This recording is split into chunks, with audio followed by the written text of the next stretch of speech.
C'est moi qui l'ai décidé, maître. C'est votre intime conviction. Intime conviction. Et dans le sens de faire la lumière sur ce qui s'est passé. Oui, maître. Très bien. Alors, vous créez cette commission au mois de novembre.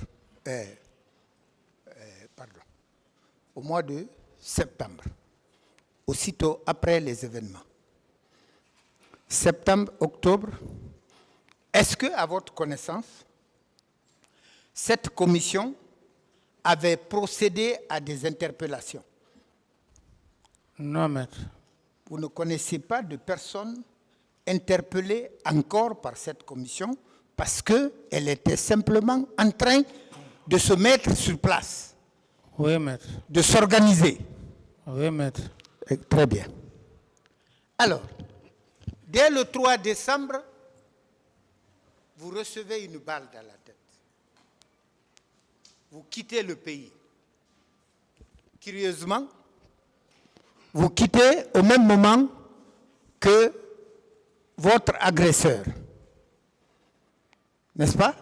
Oui, maître. Lui, il part dans un premier temps en destination inconnue. Vous, destination Maroc. Du Maroc, au lieu de vous faire revenir en Guinée, on vous envoie au Burkina Faso. On vous a dit pour quel besoin cela? Non, maître. Donc, vous avez subi un exil forcé. Oui, maître. Contre votre volonté. Oui, maître. Et ça a duré 10 ans. Oui, maître. Très bien. Monsieur le Président,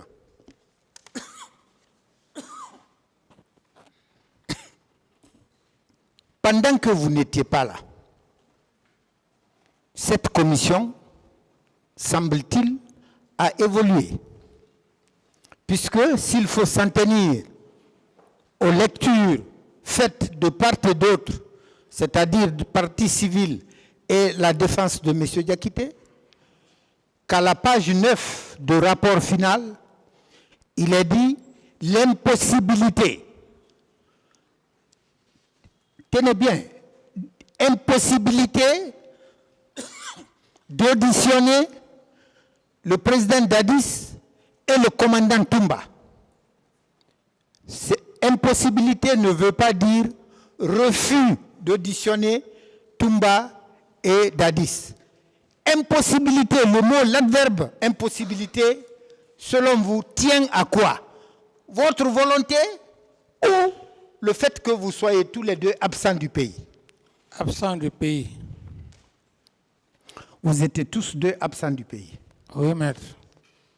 Donc, si vous comparez cette commission d'enquête au pool des juges d'instruction, pourquoi a-t-on donné la possibilité aux juges d'instruction de se rendre au Burkina pour vous auditionner et qu'on ne l'ait pas donné à la commission d'enquête? Pourquoi? Selon vous, si vous le savez. Si je le savais, j'allais accepter, maître. Vous avez accepté quand le pool des juges d'instruction est parti au Burkina. Vous vous êtes volontiers prêté à ces questions. Tout à fait, maître. Contrairement à la commission que vous avez créée et que vous avez laissée ici. Elle n'est jamais partie vous auditionner là-bas. N'est-ce pas? Oui, maître. Bien. Vous ne pensez pas que cela procède d'une stratégie, d'une tactique ou d'une volonté délibérée de ceux qui commanditaient à l'époque? Tout à fait, maître. Très bien. Alors, vous ne pouviez pas, je suppose, jusqu'à ce que vous donniez la preuve contraire, vouloir d'une chose et de son contraire en même temps. Que vous ayez accepté de mettre une commission d'enquête, mais que vous refusiez de vous prêter à ces questions.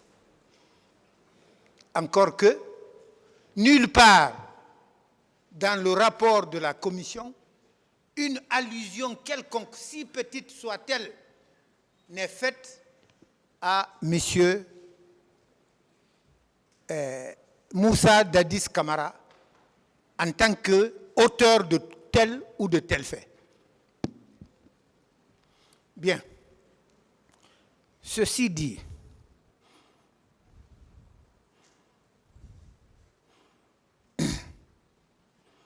On a lu des interviews tout à l'heure ici. Vous avez entendu votre nom là-dedans? Non, maître. Très bien. Pourquoi alors avoir abusé du temps du tribunal par ces lectures inutiles? Encore qu'il portait sur des faits post-28 septembre.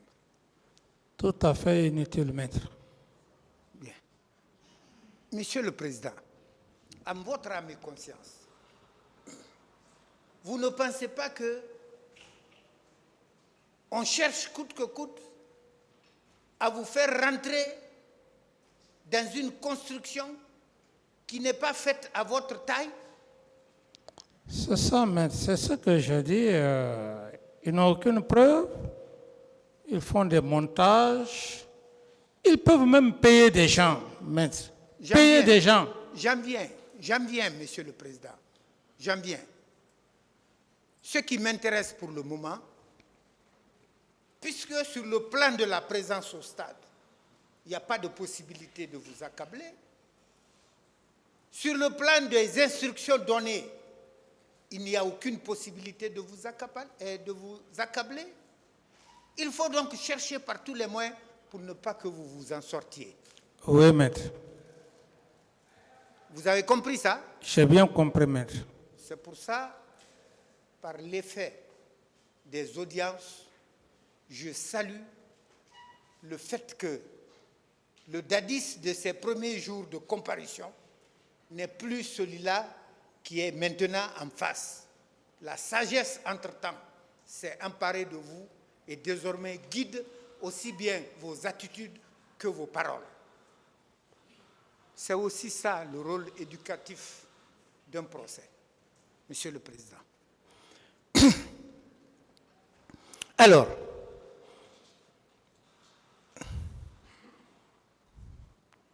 lorsque on vous dit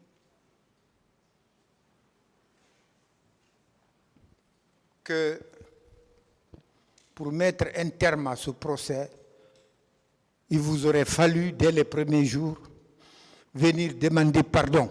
Tout allait s'arrêter. Vous pensez que cela va avec votre conviction de ces événements? Non, maître. N'est-ce pas? Oui, maître. Très bien.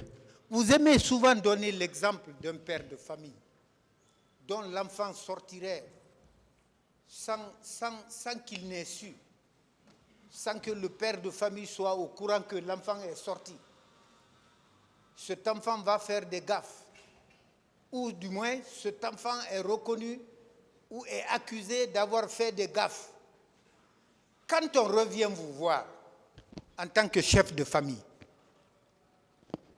votre première réaction, n'est-ce pas de chercher à vous convaincre d'abord que ce qu'on dit sur votre enfant est réel? Oui, maître.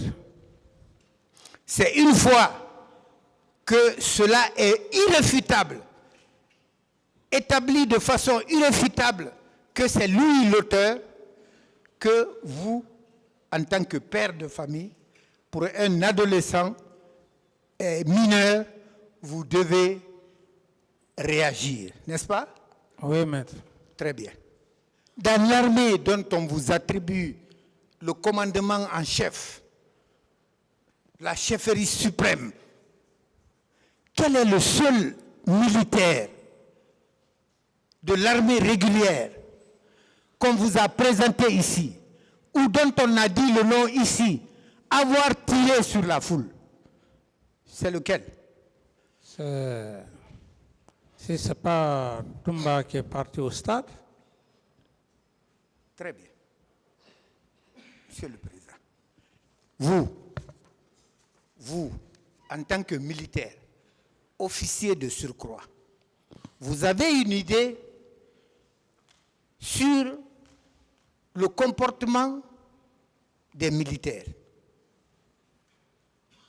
Ceux qui ont fini leur commune de base, est-ce que vous estimez que ceux-ci sont capables,